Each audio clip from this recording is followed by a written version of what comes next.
په اندونیزیا هیواد کې په 1815 کال کې د ټیمبورا په نامه یو غره کې د سټریټو ویلکانو یوه لویه اورغورځونه په وی ای آی و پیمانه سره رامنځته شوه.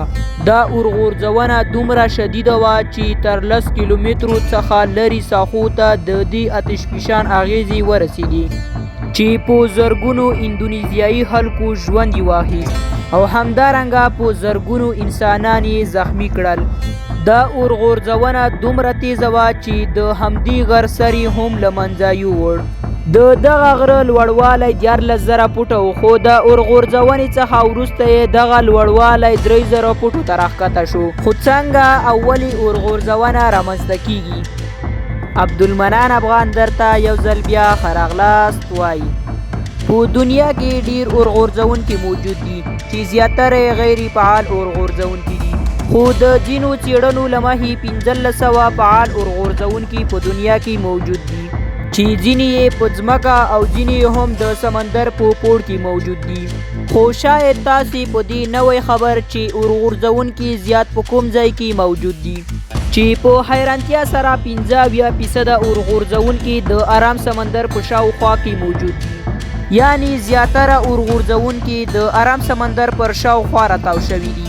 اورغورځونکي د اورغورځونې ډیر ډولونه لري چې په عمده توګه د شکل او بڼې له مخې طبقه بندي شوي دي، چې په لویو ډولونو کې لومړی سټریټو ویلکانو شامل دی، په دوهم ډول کې د شیلډ ویلکانو کوم چې دغه ګلابي او ګنبد شکل لري، په دریم ډول کې د کالدراس ویلکانو شامل دی چې دغه د اوبو لاندې موجود دي چې لوړ لوړ فشارونه لري. د اورغورځونکو غرونو کړۍ پرته لدی چې شکل یا اندازه وي ټول اورغورځونکي ډبرې او غاز توزیع کوي.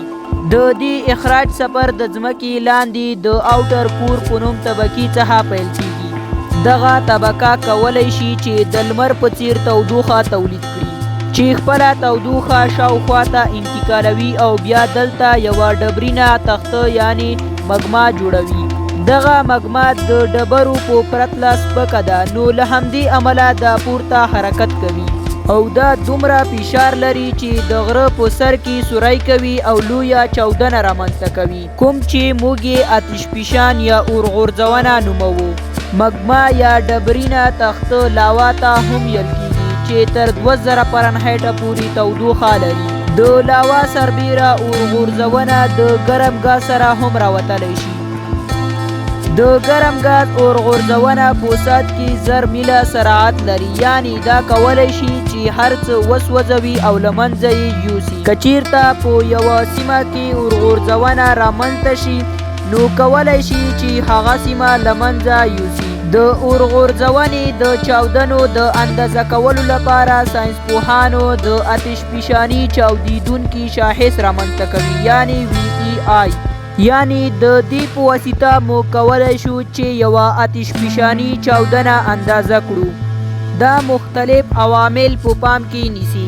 د وی ای آی پیمانه د 0 څخه پیل کیږي چې هره پرلپسې اندازه یې په لوګاریتمیک ډول سره وده کوي، په دې معنی چې د هرې اندازې یې د پخوا په پرتله 10 چنده پیاوړې کیږي. وی ای آی لوړه پیمانه نه لري، خو تر اوسه پورې تر ټولو ناورین ویجاړونه طبقه بندي شوي دي، لکه وی ای آی 8 پیمانه. دا په زرګونو او میلیونونو کاله دمخه پیښ شوې وه.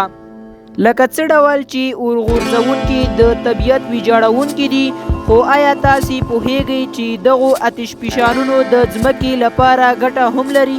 دغو اتشفشانونو په ځمکه کې د انسانانو لپاره ژوند هم ممکن کړی دی. یعنی که چیرته دغه اتشفشانونه په ځمکه کې موجود نه وای نو انسانانو به په ځمکه کې ژوند کول هم ناممکن و. اورغورځونکي یا اتشفشانونه کولی شي چې ځمکه حاصلخیزه کړي، یعنی اتشفشانونه کولی شي چې د نباتاتو لپاره خاوره د دوی ژوند لپاره حاصلخیزه کړي، او همدارنګه د ځمکې لاندې طبقه کې مګما یا لاوا کله چې دا پر ځمکه کې زیات وخت پاتې شي دغه لاوا پر ډبرو بدلیږي. د معلوماتو له کتلو او اوریدلو مو نړۍ مننه.